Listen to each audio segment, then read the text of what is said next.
All right, guys, so I decided to put a vibrant resonator on. Basically the same exact one that F80 Carlos has put on, 335 IS has put on. I forget who else put this one on, but I put this VRSF Street Exhaust first, but it's like way too quiet. So I have on order the race muffler section, so that should be here in 2 days. But in preparation for that, I don't really want the drone and raspiness right when I put it on, which I've had before because I bought and sold that exhaust with the twins, and it was just way too drony at 225 to 3,000 RPMs. It was just undrivable.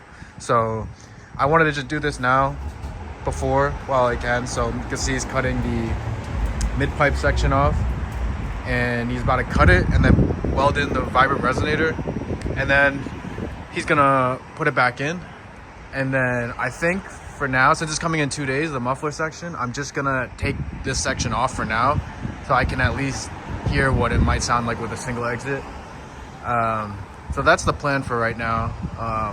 Guess we'll see what it sounds like when it's done.